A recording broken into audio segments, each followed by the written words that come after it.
नमस्कार श्रोते हो, दीपक रेगे कथाकथन चॅनलवर तुम्हा सगळ्यांचं मनापासून स्वागत. श्रोते हो, आज तुम्ही ऐकणार आहात सौ आयडा बॅरेटो लिखित सातमाईंचे रान या कादंबरीच्या दुसऱ्या भागातलं, अर्थात कादंबरीच्या सीझन 2चं पुढचं प्रकरण, आरा काकांचा झपाटा. आता आमच्या आरा काकांचं हे दुःखदायक प्रकरण घडून साधारण 15 दिवस होत आले होते, पण त्याचा आम्हा सगळ्या मुलांवर इतका भयंकर परिणाम झालेला होता. रात्री किंवा दिवसासुद्धा जरा कुठे खुट्ट झालं की आम्हा पोरांना आरा काकांचं ते मानेवर वेळा शिरलेलं, आपली तुटकी मान घेऊन अडखळत सीता काकूंजवळ जाणारं दर्शन आठवून आमची खूप घाबरगुंडी उडत होती. आम्ही पोरच कशाला, आमच्या आयासुद्धा आता डबकं घेऊन बाभळीच्या रानात जाताना आम्हा कोणा पोराला घेऊन जात होत्या, तर आमचे गुरुजी आता तातूबरोबर त्याच्या खोलीत झोपायला लागले होते. एकदा काय गंमत झाली, आमचे गुरुजी एकटेच वर्गात बसलेले असताना त्याच वेळी फरशी घेऊन आमचे लिंबोणी काका शाळेच्या दारासमोरून गेले. तेव्हा गुरुजींना एकदम तो आरा काकांचा भास झाला आणि ते इतके घाबरले की 4 दिवस ते आमच्या वाड्याबाहेरसुद्धा पडले नाहीत. आणि आजींनी नंतर सगळ्यांनाच सांगितलं की ह्यापुढे कुणीही वर्गाच्या दारावरनं जाताना हातात फरशी किंवा विळा घेऊन जायचं नाही. या गोंधळात आमच्या अभ्यासाची तर पुरी वाट लागली होती. तशी आरा काकांच्या ह्या प्रकरणाची सगळ्या गावाने दहशत घेतलेली होती. आमच्या किन्ना काकांना काय झालं कोणास ठाऊक, त्यांनी कधी नाही ते शिवाभक्ताला बोलवून आपल्या हातात गंडे दोरे बांधून त्याला दारू आणि मटणाचं पान वेताळाला त्यांच्या रक्षणासाठी ठेवायला सांगितलं. परंतु आमच्या किन्ना काकांना थोडे दिवस कसला तरी त्रास निश्चित झालेला होता. एकदा कांता आजीनं आपल्या दुमी गंगीसह येऊन सातमाईंना जेवणसुद्धा वाढलेलं होतं. तेव्हा आजींनी त्यांना विचारलं की कांता, तुझ्या वाड्यात सगळं ठीक आहे ना? त्यावर त्यांनी फक्त मान हलवली होती, पण त्या काही बोलल्या नव्हत्या. त्या गेल्यानंतर आजी आत्याला म्हणाली, आनंदे, त्या मेल्या किन्नाचं पाप त्याला खात असावं. आरा काकांच्या ह्या प्रकरणानंतर थोड्या दिवसांनी आजींनी शाळेचा आणि दवाखान्याचा आराखडा काढण्यासाठी शिरगुप्पीहून काही माणसं बोलवली. तेव्हा त्यांनी जाऊन आजी आणि आमच्या मंडळींसह आरा काकांच्या वाड्यात जाऊन शाळेसाठी तपासणी केली होती. तेव्हा वाड्यात त्या सर्वांनाच तिथे एक तऱ्हेचा थंडावा आणि विचित्र असं वाटलं होतं. तर रामदास काकांना आरा काका हात अडवून त्यांच्या वाड्याच्या दाराशी उभे असल्याचा भास झाला होता. आजीला आणि आत्याला सुद्धा तो भास झाला होता. आणि नंतर त्याच रात्रीपासनं आरा काकांच्या वाड्यात आणि शेतातल्या सगळ्या जागेत भयंकर झपाटा सुरू झाला होता. आरा काकांची सगळी शेतजमीन, त्यांचे मळे, त्यांचा वाडा सगळं एका रेषेत येत होतं. त्या सर्वच जागेत झपाटा सुरू झाला. त्या दिवसानंतर त्यांची ती सगळी जागाच भयंकर भ्रष्ट झाली होती. वाड्यात रात्री बेरात्री आरा काकांचं भेसूर किंचाळणं, सीता काकूंचं किंचाळून रडणं, मध्येच गौरीच्या पैंजणाचा रुणुझुणू आवाज, तिचं खळखळून हसणं, धावणं, तर मध्येच भयंकर किंचाळणं ऐकू यायला लागलं. नंतर एकदम धावपळ, पळापळ सुरू व्हायची. आणि सगळ्यात भयंकर म्हणजे आमच्या रहीम मास्तरांचं आणि त्यांच्या आईचं भेसूर भयंकर आवाजातलं किंकाळणं आणि आरा काकांचं गप्प बैस म्हणून ओरडणं ऐकू यायचं. त्यातच लवकुशचं विव्हळणं आणि तडफडण्याचा आवाज, मध्येच गौरीचं मोठ्यांदा हसणं आणि सीता काकूंचं अहो नको नको नको म्हणून मोठ्यांदा रडणं रात्री ऐकू यायला लागलं होतं. नंतर हळूहळू हे प्रकार दिवसा ढवळ्यासुद्धा व्हायला लागले. पहिल्या प्रथम संपूर्ण गाव आरा काकांच्या वाड्याकडे काय चाललंय हे बघायला धावलं. तेव्हा त्या अंधारात बुडालेल्या वाड्यात सर्वत्र अंधार गच्च भरला होता आणि त्या अंधार वाड्यात हे सगळे प्रकार चाललेले होते. नंतर जो तो तिथून पळत सुटला होता.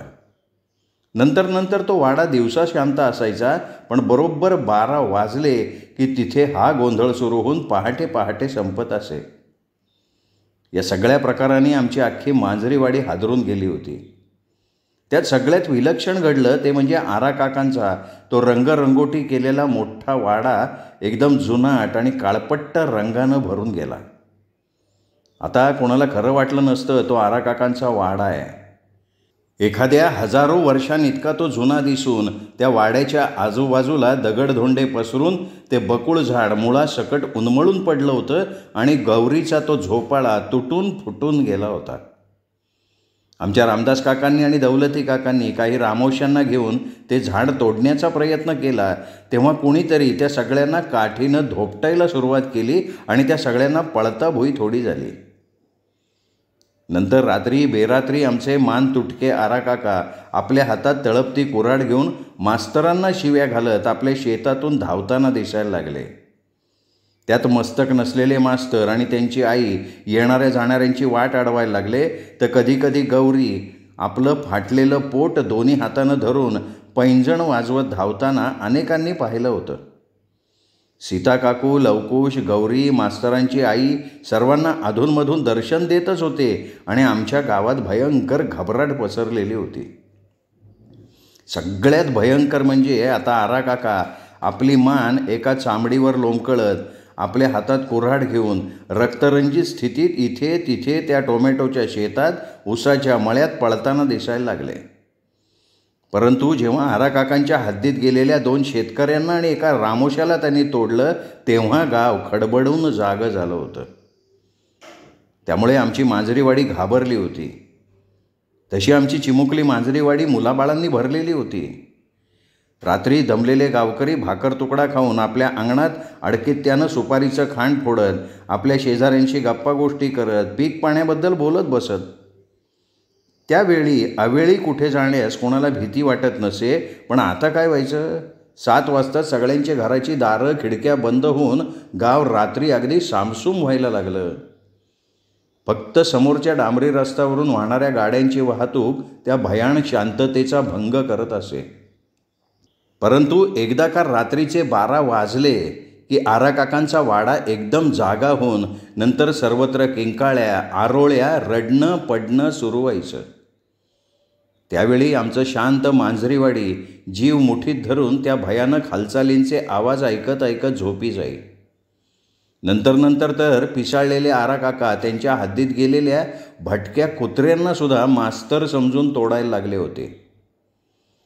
माझ्या आजीने तातडीनं गावबैठक बसवली होती. त्यावेळी सगळ्यांचंच म्हणणं पडलं की ह्या आराकाकाच्या झपाट्यावर मांत्रिक तांत्रिकाकडनं उपाय करावा लागेल. तेव्हा माझ्या आजीला ते पटलं होतं.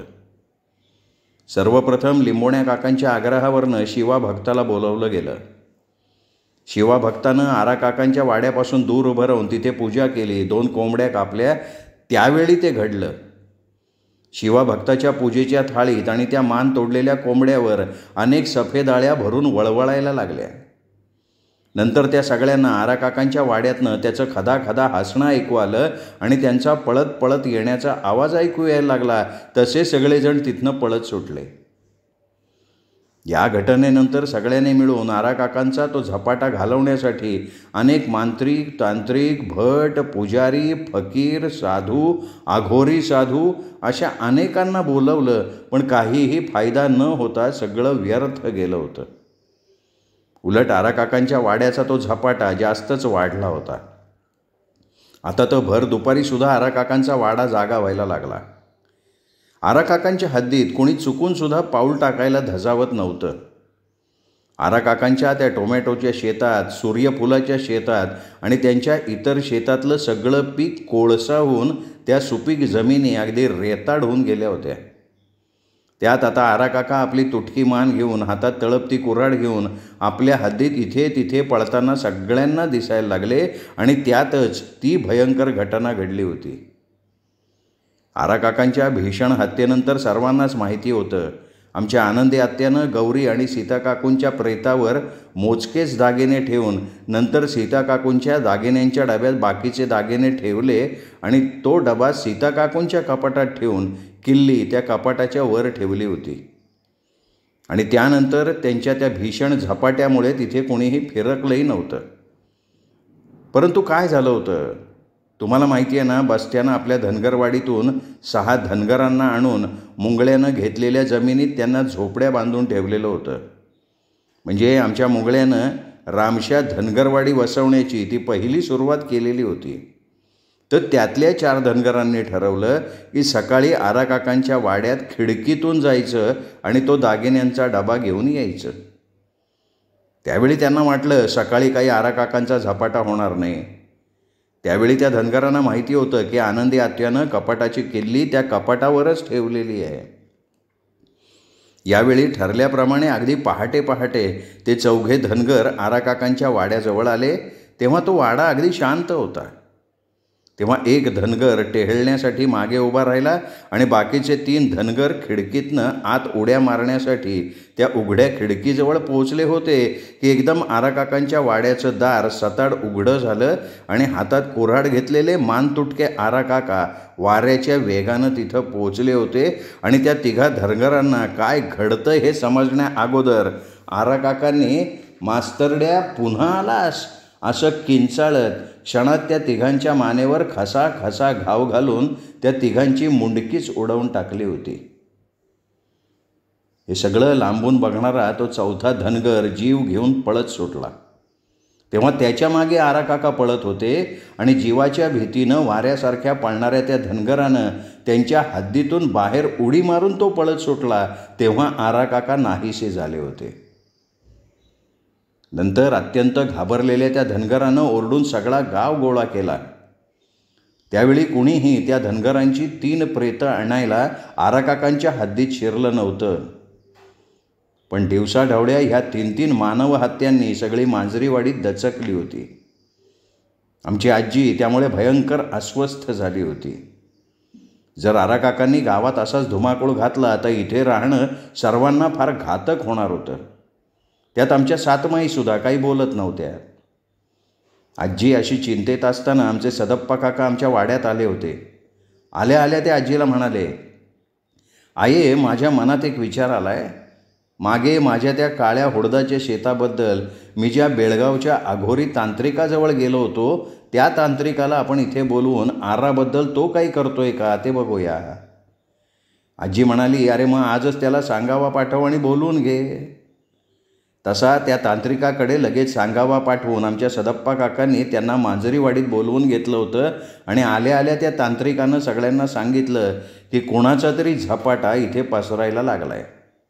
तुम्ही अगदी योग्य वेळी मला इथे बोलवलं आहे, नाही तर त्या झपाट्यानं संपूर्ण मांजरीवाडी झपाटली गेली असती. आजीबाई, इथे काय काय झालं ते मला जरा स्पष्टपणे सांगाल का? तेव्हा आजीनी त्या तांत्रिकाला आराकाकांची ती सगळी रामकहाणी सांगितली होती. आणि ते सगळं ऐकून नंतर त्या तांत्रिकानं अनेक प्रकारचे विधी केले होते. शेवटी एका कवटीवर दारू ओतून उदबत्त्या लावून आणि लिंबू कापून तो काही करायला लागला. तेव्हा त्या कवटीतल्या दारूत पुन्हा त्या आळ्या वळवळून आराकाकांचं हसणं आम्ही सगळ्यांनी ऐकलं होतं. त्यावेळी तो तांत्रिक ती कवटीतली दारू फेकत आजीला आणि गावकऱ्यांना म्हणाला, "गावकरी हो, तुमचे आरा एक अत्यंत सज्जन गृहस्थ होते.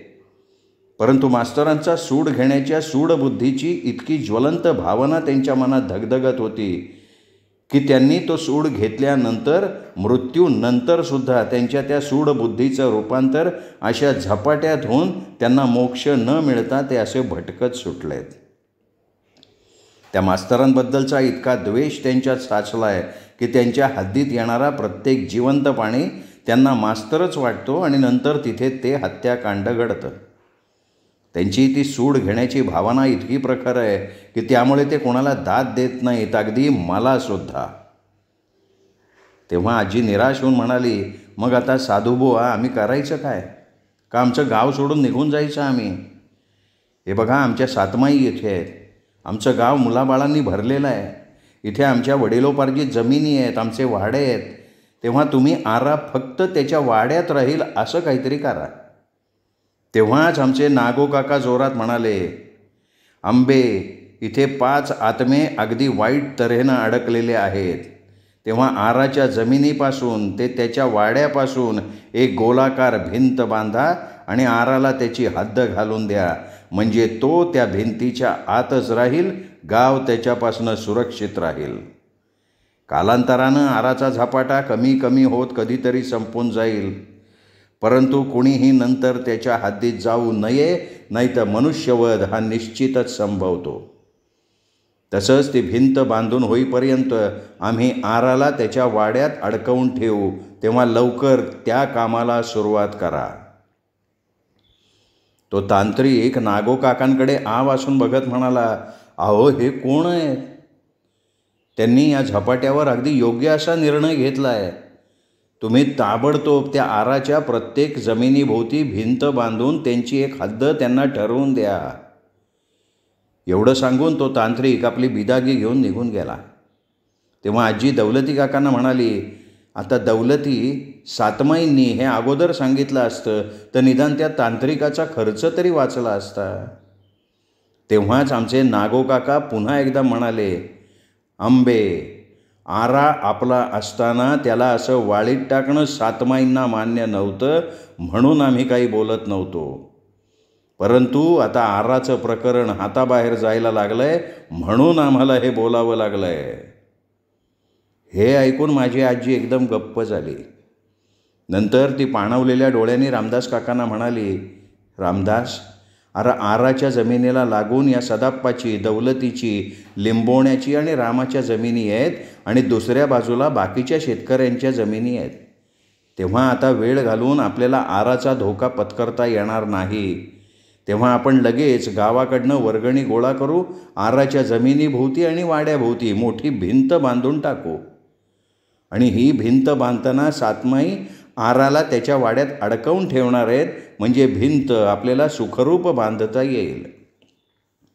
नंतर तशी ती भिंत लगालगा बांधली गेली आणि गावानं सुटकेचा निश्वास सोडला होता. परंतु त्या भिंत बांधण्यानं आमच्या गुरुजींचं ते मांजरीवाडीत मोठी शाळा बांधण्याचं, दवाखाना उघडण्याचं स्वप्न तसंच हवेत विरून गेलं. परंतु गावसुद्धा आराच्या झपाट्यापासून सुरक्षित राहिलं, याचंसुद्धा त्यांना समाधान झालेलं होतं. आरा काकाच्या इस्टेटीभोवती ती भिंत बांधताना एक गावकरी आजीला चेष्टेनं हसत म्हणाला होता, आज्जे, आपण ही भिंत बांधून उगाच खर्च करतोय, त्यापेक्षा आपण ही सगळी आराची इस्टेट मुंगळ्याला फुकट देऊन टाकू, मग तो आरा काय ते बघून घेऊ दे. तेव्हा तिथे असलेले सगळेजण हसले होते. नंतर ती वाईट घटना घडली.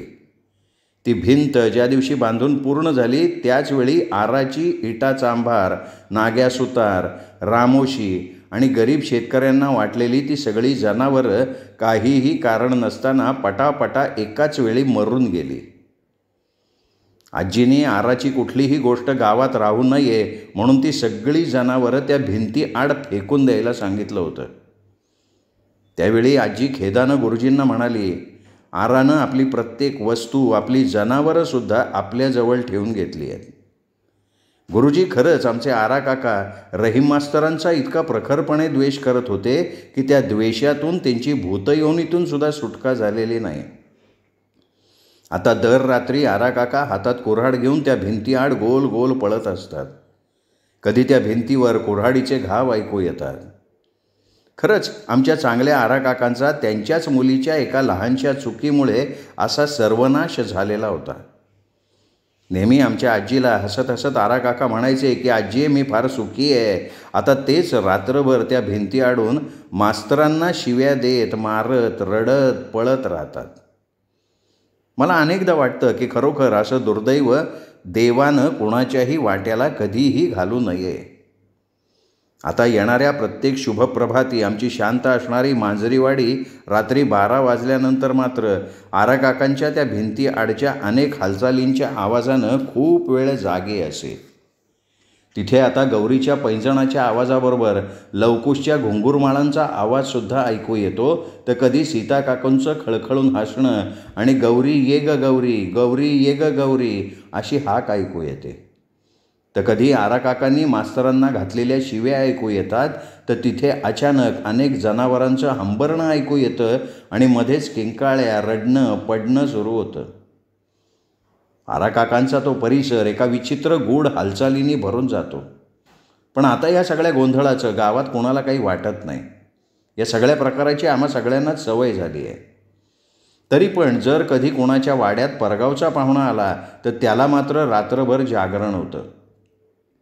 तुम्हाला मी आज सांगते की माझी ही कादंबरी वाचून तुम्ही जर कधी मांजरीवाडीला गेलात तर तुम्हाला ती गोलाकार बांधलेली भिंत दुरूनसुद्धा दिसेल. आणि नंतर तुम्हाला आमचे आरा काका, सीता काकू, गौरी, मास्तर, त्यांची ती वृद्ध आई सगळेजण आठवतील. पण जर रात्री 12 नंतर तुम्ही जागे राहिलात तर तिथे रात्री सुरू असलेला वासुदेवाचा गोंधळ तुम्ही प्रत्यक्ष अनुभवाल आणि नंतर म्हणाल की अरे बापरे सरस्वती, खरंच इथे हे सगळं आहे. परंतु तरी मी तुम्हाला सांगून ठेवते, तुम्ही कधीही चुकून रात्री त्या आरा काकांच्या भिंतीआड खरंच काय चाललंय हे बघायला त्या भिंती आड जाऊ नका. नाहीतर नंतर तुमचंही रडणं, किंचाळणं सगळ्या गावाला दुसऱ्या रात्री ऐकू येईल. म्हणजे मी काय म्हणतीये हे तुमच्या लक्षात आलं असेल ना. असं आमच्या आरा काकांचं प्रकरण संपून गेलं. आजीनं त्यावेळी तांत्रिकाला बोलवून मास्तर आणि मास्तरांच्या आईच्या त्या टोमॅटोच्या शेतातल्या थडग्यावर शांती करून घेतली. त्यांना जेवणसुद्धा ठेवलं होतं. पण त्या जेवणात मात्र कुठलीच आळी वळवळली नव्हती की गावाला नंतर कधी मास्तरांचा आणि त्यांच्या आईचा त्रास किंवा भास झालेला नव्हता. पूर्वी जाणाऱ्या येणाऱ्यांची वाट अडवणारे मास्तर नंतर कधी कोणाला दिसले नव्हते. कदाचित आरा काका त्यांच्यापासून दूर झाल्यामुळे मास्तर आणि त्यांची आई त्यांच्या कचाट्यातून सुटून गाढ झोपी गेलेले असावेत. काहीही असू देत, मास्तरांना आणि त्यांच्या आईला गाव विसरून गेलं होतं. आणि अचानक एकदा आमच्या वाड्यात मास्तरांची मावशी, त्यांचे यजमान कादरभाई, मास्तरांची, त्यांच्या आईची आणि गौरीची चौकशी करत आले. त्यावेळी आमच्या वाड्यातले सगळेजण वाड्यातच होते. गुरुजी आनंदी आत्याच्या चुलीजवळ नेहारी करत आजीबरोबर बोलत बसले होते. तेव्हाच मास्तरांचे मावसा, मावशी वाड्यात पोहोचले आणि तातूनं आत्याच्या चुलीजवळ येऊन आजीला ते सांगितल्यानंतर आजी वैतागानं आत्याला म्हणाली, आता ही दोघं इथे कशाला आली? आनंदी, मी त्यांना सांगते, मास्तर, त्यांची आई, गौरी इथे आले होते. आरानं त्यांना हाकलून लावलं. आता ते तिघं कुठे गेले माहिती नाही. आत्या म्हणाली, अगं आहे, आरा काकांना भेटायचं आहे असं ते म्हणाले तर काय करणार? कारण गौरीनं नक्कीच आपल्या घराबद्दल त्यांना सांगितलं असणार. तेव्हा एवढा वेळ आजी आणि आत्याचं बोलणं ऐकणारे आमचे गुरुजी म्हणाले, आजीबाई, मला वाटतं आपण त्यांना सत्य कथन करावं. कारण कोणाची वाट बघत राहणं फार वाईट असतो. आणि ती दोघं आयुष्यभर का त्या मास्तरांची आणि त्यांची आई आणि गौरीची वाट बघत राहणार आहेत? त्यामुळे सत्याला सामोरं जाणं बरं, नाही का? गुरुजींचं बोलणं आजीला पटलं. तशी आजी, आत्या आणि गुरुजी बाहेर आले तेव्हा आमचा सगळा वाडा तिथे जमला होता. मास्तरांची वृद्ध फातिमा मावशी, आजी तिथे आल्यावर लटपटत उठली. तसं आजीने त्यांना बसायची खूण केली आणि म्हणाली, शेवंता, यांना चहा आणि काही खायला दे, लांबून आली आहे ती. तशी माझी आई म्हणाली, आई, चहा ठेवलाय मी, आता चहा आणि खायला आणते. तेव्हाच फातिमा मावशी म्हणाल्या, आजीबाई, चहाचं राहू दे, पण मास्तर, गौरी आणि हुसना म्हणजे माझी बहीण जर आरारावांच्या वाड्यावर असतील तर आम्ही तिथे जायचं म्हणतोय. त्याचं काय आहे आजीबाई? ते तिघं इथे मांजरीवाडीला येऊन इतके दिवस झाले पण त्यांची काही चिठ्ठी चपाटी आली नाही, म्हणून काळजी वाटून आम्ही इथे आलो आहे. तसं आमच्या रहीम आणि गौरीनं पळून जाऊन लग्न केलं ना, त्यामुळे इथे काही गोंधळ तर नाही ना झाला. कारण रहीमनी मला तार करून इथली खुशाली कळवतो असं सांगितलं होतं, पण त्याची चिठ्ठी नाही किंवा तारसुद्धा आली नाही. तेव्हाच आईनं त्या दोघांसाठी चहा आणि खायला आणलं. तसं माझी आजी म्हणाली, अगोदर तुम्ही चहा घ्या, खाणं खा, नंतर आपण बोलू. तशी फातिमा मावशी धास्तावून म्हणाल्या, म्हणजे इथे काही गोंधळ झाला आहे का? तरी आम्ही सगळेजण गौरीला जाऊ नको जाऊ नको म्हणत होतो, पण ती ऐकतच नव्हती. या हल्ला, ते सगळे ठीक आहेत ना? तेव्हा प्रसंगावधानानं रामदास काका म्हणाले, अहो, ते सगळे ठीक आहेत, अगोदर आपण चहा घ्या. तेव्हा कुठं फातिमा मावशीने, तिच्या यजमानांनी चहा घेतला. तरी त्यावेळी आजीला त्यांच्याकडे टकामका बघणाऱ्या त्या दोघांना पुन्हा ते सगळं भीषण सांगणं कसं तरीच झालं होतं. तशी ती उदासपणे रामदास काकांना म्हणाली, रामदास, या दोघांना आता तूच काय खरं आहे ते सांग. आणि रामदास काकांनी सगळं सांगितल्यानंतर त्यांच्याकडे हतबुद्ध होऊन बघणाऱ्या त्या दोघांची रामदास काकांना आणि आम्हा सगळ्यांना फार फार दया आली होती. नंतर थोड्या वेळानं भानावर आलेल्या फातिमा मावशीनं रडून रडून जो गोंधळ घातला तो काही विचारू नका. त्या रडताना सतत म्हणत होत्या की आजीबाई, मला महिन्यापूर्वी आमच्या रहीमची फार वाईट स्वप्न येत होती. मी तेव्हाच धास्तावले होते. त्यातच रहीमनं हुसनाला आमच्याकडे पाठवून आपण कायमचं दहिसरला राहायला येणार असं कळवलं.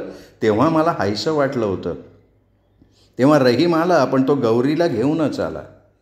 त्यावेळेपासून मला पुन्हा रहीमची वाईट स्वप्न यायला लागली. पण हे असं काहीतरी होईल असं आम्हाला स्वप्नात सुद्धा वाटलं नव्हतं.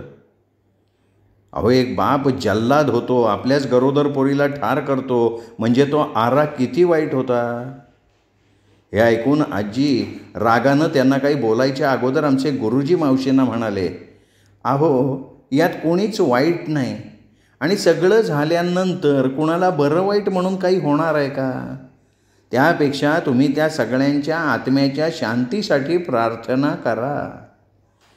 आणि त्याच दिवशी मास्तरांच्या आणि त्यांच्या आईच्या थडग्याजवळ जाऊन प्रार्थना करून मास्तरांची मावशी आणि त्यांचे यजमान निघून गेले. नंतर खऱ्या अर्थानं गौरी आणि मास्तरांच्या प्रकरणावर पडदा पडलेला होता. श्रोते हो, हे प्रकरण इथेच संपलं. पुढचं प्रकरण ऐकण्यासाठी उद्या भेटूयात दीपक रेगे कथाकथन चॅनलवर. तोपर्यंत नमस्कार श्रोते हो.